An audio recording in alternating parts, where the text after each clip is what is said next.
Samsung AC, inverter PCB. Indoor का PCB पहले देखेंगे, फिर आउटडोर बाद में देखेंगे, ठीक है। तो पहले लाइन न्यूट्रल देना है, ठीक है। कितना रहेगा यहाँ पर 220 वोल्ट से 250 वोल्ट के बीच में आपको चेक करना है लाइन। इसे रिले में देना है। उसके बाद ये देखो फ्यूज नंबर FT710, ठीक है। इसमें लगा है, यहाँ पर जो फ्यूज लगा है वो कितना का लगा है 2.5 एम्पियर का फ्यूज लगा है इसमें। अब इससे आगे बढ़ा तो यहाँ पर देखो DA71, ठीक है। ये क्या है BDR है, ये लगा हुआ है BDR। ये क्या है BDR 14D681S, ओके। अब आगे बढ़ते हैं तो इधर आ जाएगा आपका सादा कैपेसिटर। उसके बाद रजिस्टर लगा हुआ है, ये देखो यहाँ पर बहुत छोटा छोटा रजिस्टर लगा है, लगाया ना यहाँ पर 3 लगे, ठीक। और ये किसके बीच में है, यहाँ से लाइन और न्यूट्रल जा रहा है, ठीक है। लाइन न्यूट्रल के बीच में 3 रजिस्टर है, भी फिल्टरेशन का ही काम करेगा। मान क्या है 620 किलो का रजिस्टर लगा है 300 सीरीज में, है ना, ओके। उसके बाद यहाँ पर आता है लाइन फिल्टर। आप देख सकते हैं लाइन फिल्टर ये वाला है लाइन फिल्टर, जिसमें 2 कॉइल होते हैं। एसी फ्रीक्वेंसी को, जो आने वाले बैक फ्रीक्वेंसी को रोकने का काम करता है, शुद्ध फ्रीक्वेंसी को पास करता है। अब ये चला गया कहाँ पर, ब्रिज रेक्टिफायर में। ये दिख रहा है आपको ब्रिज रेक्टिफायर, तो ब्रिज रेक्टिफायर ये आपको चेक करना है, लेकिन पीछे से आपको बार बार ट्रेसिंग करके चेक करते रहना है। ये हो गया। फिर उसके बाद एक प्लस आउट किया तो यहाँ पर देखो एनटीसी है, एनटीसी आउटपुट, एक प्लस आउट करेगा है यहाँ पर। और उसके बाद ये रहा माइनस। और कहाँ पहुंच गए हम, इस कैपेसिटर में बड़े वाले, हाँ, यहाँ तक आपको पहुंचना ही है। इसको मैं बार बार बता रहा हूँ ताकि आपको ये रोज करना है काम, हर चीज में करना है ना। तो हम यहाँ पर वोल्टेज चेक करेंगे कितना है, यहाँ पर इनपुट कितना है, यहाँ तक लाइन न्यूट्रल आएगा कितना वोल्टेज रहेगा, जो वोल्टेज यहाँ रहेगा वही वोल्टेज यहाँ पर भी मिलना चाहिए। फिर ये डीसी बनेगा तो डीसी वोल्टेज कितना होगा कैपेसिटर में, यहाँ पर, उसको भी चेक करेंगे। चलो चेक करते हैं। रिले के द्वारा आएगा, यहाँ लाइन, ये रहा लाइन, और न्यूट्रल देखो यहाँ न्यूट्रल है। तो लाइन न्यूट्रल हमने चेक किया, कितना है 239, ठीक है, 237 239 एसी वोल्टेज है। अब इसको ये BDR में चला गया है, फिर उतना है। और इसके बाद ये देखो ये फ्यूज लगा है, हाँ, तो फ्यूज से आगे बढ़ेंगे, उतना ही वोल्टेज है 239 40। फिर इन दोनों को लेते हुए इस तरीक़ा से लाइन को न्यूट्रल न्यूट्रल लाइन ऐसे करके देखो, यहाँ पर रजिस्टर लगा है 3 ठो, ये ले लिया, कितना है लाइन न्यूट्रल में। फिर उसके बाद पार करेंगे, किसको पार कर रहे हैं, लाइन फिल्टर को। फिर इसको भी पार करेंगे, देखो अभी भी आ रहा है 240। फिर ये आगे बढ़ा, फिर हम ब्रिज में चले गए। ब्रिज में कितना वोल्टेज है, देखो ये एसी वोल्टेज अप डाउन होता रहता है ना। यहाँ पर भी उतना ही वोल्टेज आना चाहिए जितना है, ठीक है, 240। यहाँ पर भी 240 हो गया, देखो दे वोल्टेज हिल रहा है। उसके बाद हम डीसी वोल्टेज चेक करेंगे, देखो ये प्लस आउट हो रहा है और ये माइनस, इसको डीसी में सेट करेंगे, माइनस में रख दिए और प्लस में ब्रिज का हो गया। डीसी सप्लाई आ गया ना जी, 330 वोल्टेज आ रहा है, 330 वोल्टेज, है ना। और यहाँ पर देखो एनटीसी लगा है, एनटीसी के हम पार कर लिए, ये चला गया। और ये चला गया कहाँ पर, कैपेसिटर के प्लस पॉइंट में। और देखो ये माइनस यहाँ से घूम के जा रहे हैं, हाँ, ये देखो माइनस यहाँ से घूम के कैपेसिटर के माइनस पॉइंट में चला गया। अब हमने यहाँ पर माइनस को माइनस और प्लस को प्लस डीसी रेंज में रखे हैं, देखो आ रहा है जी, 330 वोल्टेज आ रहा है ना। अब 330 वोल्टेज आ गया, इसका एक कहानी खत्म हो गया कि हम यहाँ पर पहुँच चुके हैं, कैपेसिटर तक आपको जाना है 330, ओके, डीसी सप्लाई। फिर उसके बाद ब्रिज में 220 वोल्ट एसी सप्लाई।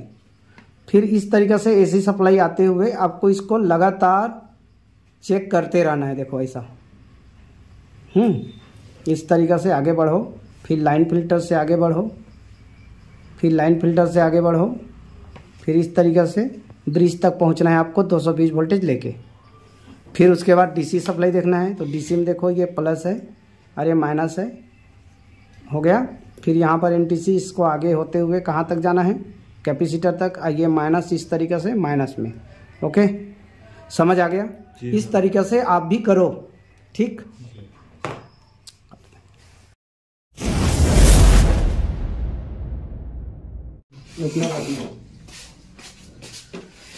तो फ्रेंड, सैमसंग के पीसीबी में आप देख सकते हैं, इसमें क्या देखना है, SMPS circuit diagram. SMPS circuit diagram को आप इस तरीके से देख के आप लिखो, इसको स्क्रीनशॉट ले लो, फिर बनाओ, ठीक है। यहां पर ये वाला कैपेसिटर, ये रहा आईसी टॉप, ये रहा पावर रेगुलेटर आईसी, ठीक है। मतलब यहाँ पर लिखा है टॉप 253PN आईसी है। इसमें नंबर भी लिख दिया 1 2 3 4 5 6 7 8, आईसी नंबर है 01। तो चलो इसको समझ लेते हैं। हाँ, 310 वोल्टेज हमने मेन कैपेसिटर में देखा, कैपेसिटर नंबर 1 C101 मतलब 101 में देखा, कितना वोल्टेज आया, 321 वोल्टेज चेक किए। फिर उसके बाद हमने कहां पर चला गया, यहां पर देखो, यहां पर प्राइमरी वाइंडिंग में चला गया, यहां पर देखा तो कितना आया, यही वोल्टेज यहां पर आएगा, लाइन है, कितना आया 321 वोल्टेज डीसी सप्लाई। और यही ड्रेन में गया, इस तरीके से यहां से आउट हुआ और ये ड्रेन में चला गया 4 नंबर पिन में, तो यहाँ पर कितना वोल्टेज देखा हमने, 321 वोल्ट हमने वोल्टेज चेक किया डीसी सप्लाई। उसके बाद ये तो सोर्स है, सोर्स के साथ भी देखें तो कितना आया, सोर्स और ड्रेन में, ये ड्रेन है और ये सोर्स है, क्या है ये सब, सोर्स पिन है और ड्रेन पिन है ये। तो ड्रेन पिन और सोर्स के पिन में हमने कितना देखा, 310 वोल्टेज, 321 वोल्टेज डीसी सप्लाई हमने चेक किया। अब उसके बाद 1 नंबर पिन में देखो, यहां से 310 वोल्टेज से रेजिस्टेंस द्वारा 700 किलो का रेजिस्टेंस द्वारा कहां जा रहा है, ये 1 नंबर पिन में गया, ठीक है। 1 नंबर पिन में गया तो 1 नंबर पिन में कितना वोल्टेज चेक किए, 2.811 वोल्टेज, मतलब 2.8 वोल्टेज हमने चेक किया, ठीक। उसके बाद 2 नंबर पिन में हमने चेक किया तो यहाँ पर 5.94 वोल्टेज, ठीक है, 5.494 वोल्टेज चेक किया 2 नंबर में। और यही 2 नंबर पिन कहाँ गया है, देख लो, ऑटो कपलर के एक रेजिस्टेंस लगा है 470 ओम, उसके बाद गया है इमीटर में 3 नंबर पिन ऑटो कपलर का।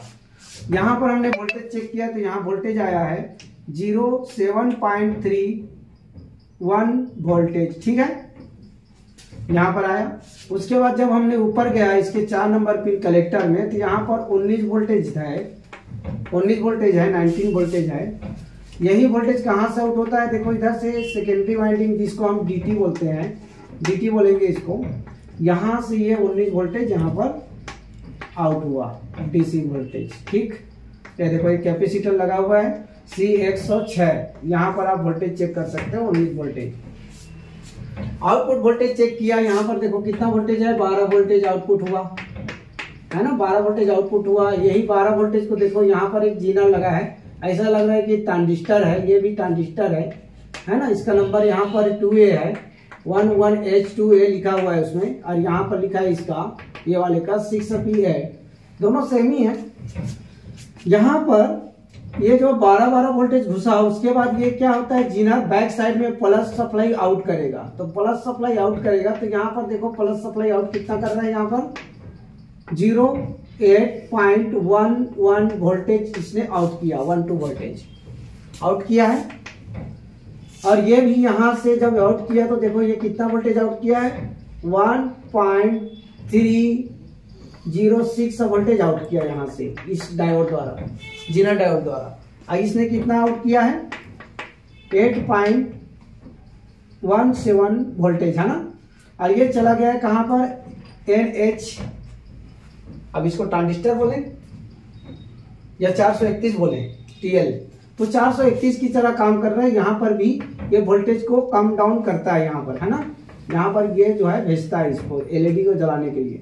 देखो ये सीधा सिस्टम आईसी से रेफरेंस वोल्टेज ले रहा है। ये यहाँ पर जब सब चीज चालू है, बढ़िया है, तो यहाँ पर कितना वोल्टेज है 57 नंबर एमसीयू का 57 नंबर में, और ये कहाँ चला गया यहाँ पर देखो रेफरेंस में, और ये कैथोड है और ये एनोड है। तो एनोड में देखो जो वोल्टेज है वो तो यही वोल्टेज रहेगा यहाँ पर, क्योंकि ये डायरेक्ट यहाँ से दे रहा है ना। ये आ गया।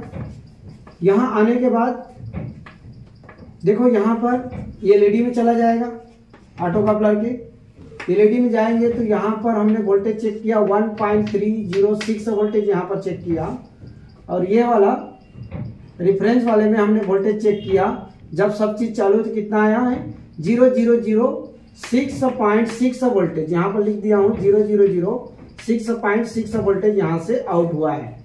कहाँ से? एमसीयू से।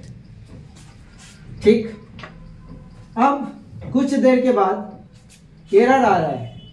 कुछ भी एरर आता है तो यहाँ पर वोल्टेज बदल जाता है। एमसीयू वोल्टेज को 004.4 वोल्टेज कर देता है कुछ एरर आने के बाद। तो एरर आने के बाद जब ये वोल्टेज डाउन होता है तो यहाँ पर ये वाला वोल्टेज इतना ही दिखा रहा है और ये वाला वोल्टेज इतना ही है।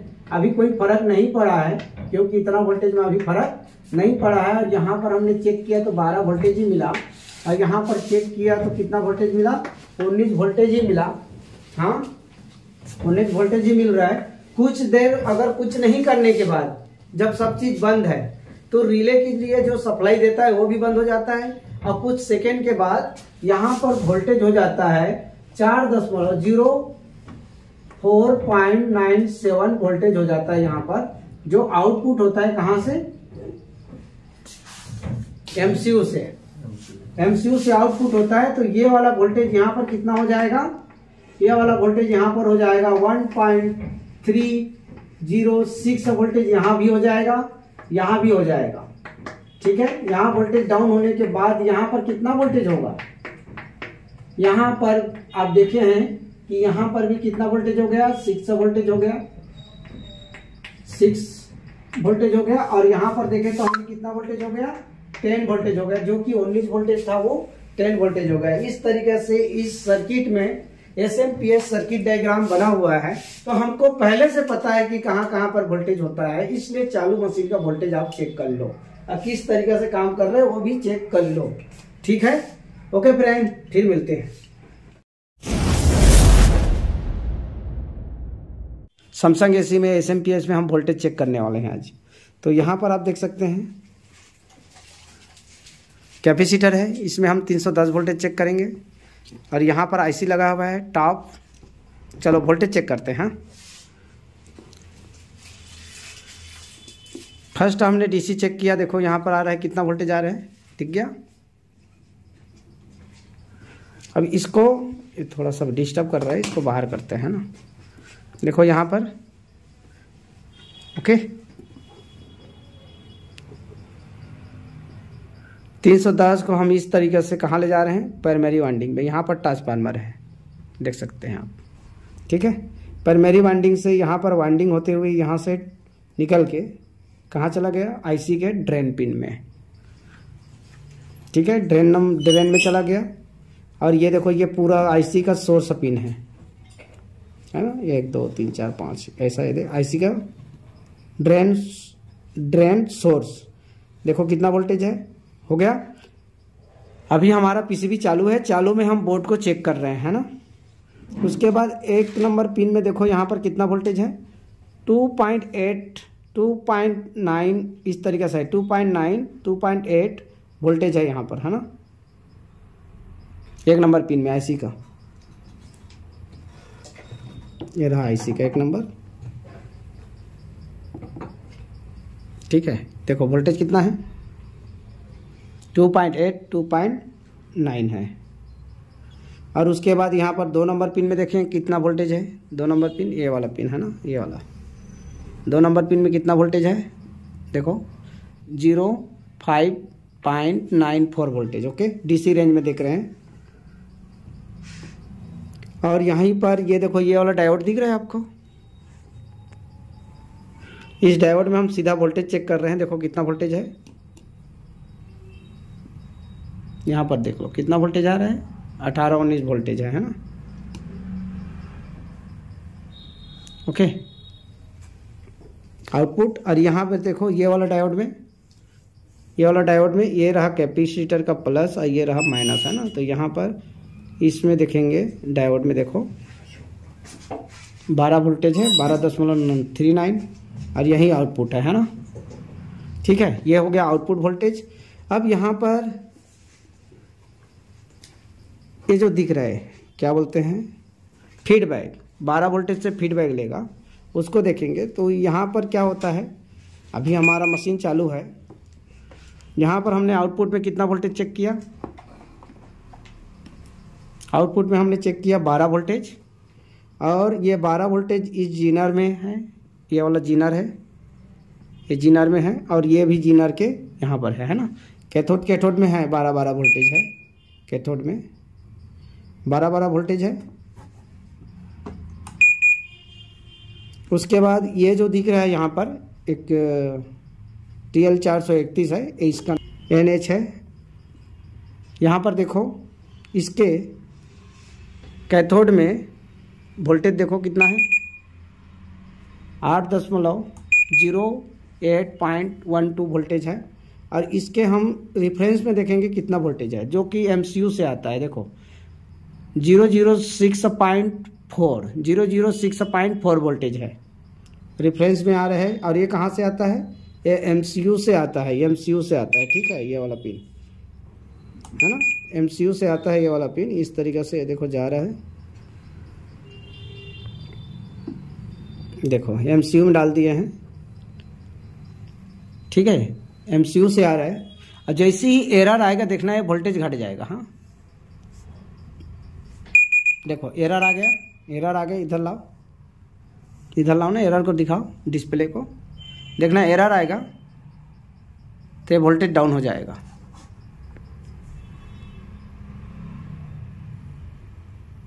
अभी मोटर नहीं लगाया, मोटर का एरर आएगा। देखो मोटर का एरर आते ही देखो यहाँ पर कितना हो गया, रेफरेंस में MCU से रेफरेंस में कितना हो गया, इधर डिस्प्ले में दिखाओ ना जी। देखो 004.4 हो गया है ना, 4.4 हो गया है ना। और ये कहाँ जा रहा है, यहाँ पर देखो ये दिख रहा है, ये वाला पॉइंट यहाँ पर। और थोड़ा देर इसको अगर हम कुछ नहीं करेंगे, बंद करके रखे रहेंगे, तो उसके बाद देखते हैं कि क्या होता है। तो यहाँ देखो वोल्टेज डाउन हो गया, फिर भी कितना है वोल्टेज यहाँ पर 8.9। एक बार चालू करो तो देखो अभी भी वोल्टेज कितना है 8.1112। इस तरीके से है। यहाँ पर वोल्टेज जो है 006.6 से 4.4 तक यहाँ पर वोल्टेज हिलता नहीं है। इससे अगर और वोल्टेज बढ़ेगा, देखो अभी यहाँ पर है ना वोल्टेज,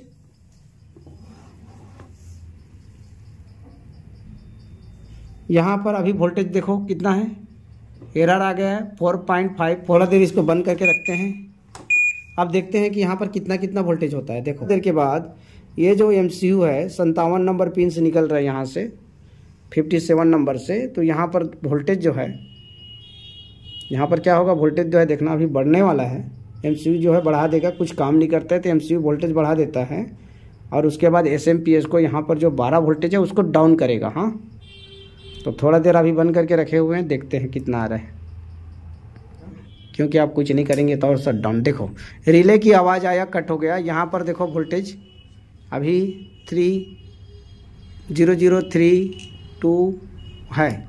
और यहाँ पर देखो वोल्टेज कितना है, अभी 12 वोल्टेज है, अभी डाउन नहीं हुआ है। ये वोल्टेज जैसे ही बढ़ेगा ना, अभी बढ़ा नहीं है वोल्टेज, बढ़ेगा।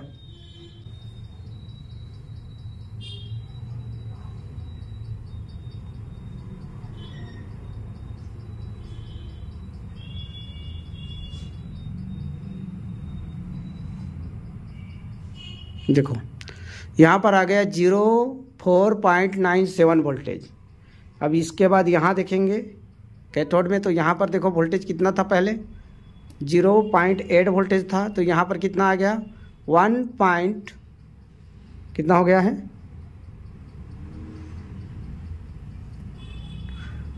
1.367 वोल्टेज। हाँ 1.367 वोल्टेज हो गया यहाँ पर। और यहाँ देखो जो 12 वोल्टेज बन रहा था तो कितना हो गया, 06.95 हो गया है ना, वोल्टेज घट गया। यहाँ पर जो 12 वोल्टेज था वो कितना हो गया, 12 वोल्टेज घट गया। यहाँ देखते हैं ये 19 वोल्टेज जो आ रहा था तो कितना हो गया, देखो 10 वोल्टेज हो गया, शट डाउन कर दिया पूरा। ठीक है, तो अभी हमने इसका वोल्टेज चेक किया, तो आप भी चेक कर सकते हो। तो चालू करके करना है, देखो अभी चेक कर रहे हैं कितना वोल्टेज है, 321 वोल्टेज है। और इस तरीक़े से हमने ड्रेन में चला गया, कितना वोल्टेज है, 321 है। इसके बाद ये ड्रेन में आ गए हैं आईसी का, कितना है 321। एक नंबर पिन में कितना है 2.959 वोल्टेज है। और इसमें कितना है, देखो यहाँ पर 5.94 वोल्टेज अभी भी है। फिर भी ये शट डाउन मार दिया, यहाँ से वोल्टेज को क्या कर दिया, ड्रॉप कर दिया, हीट मार रहा है। यहाँ देखो वोल्टेज कम हो गया।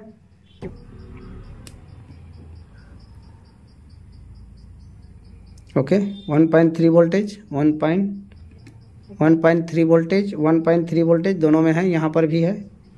चलो चालू करते हैं कितना वोल्टेज है देखते हैं। फिर यहाँ पर देखो 5 वोल्टेज आ गया है एमसीयू से। चलो जी चालू करो। ठीक है चालू हो गया। ये जो वोल्टेज है ना यहाँ पर, ये वोल्टेज वहीं का वहीं है, 1.3 वोल्टेज 1.3 वोल्टेज ये चला जाएगा ऑटो कपलर में। 1.3 वोल्टेज ये ऑटो कपलर में जाएगा। ये चला गया एक रेजिस्टेंस यहाँ पर ग्राउंड करके, ये रहा देखो 1.101 वोल्टेज है। ठीक है समझ आया। इस तरीके से हम वोल्टेज को नोट कर लेते हैं। हाँ चलो हट।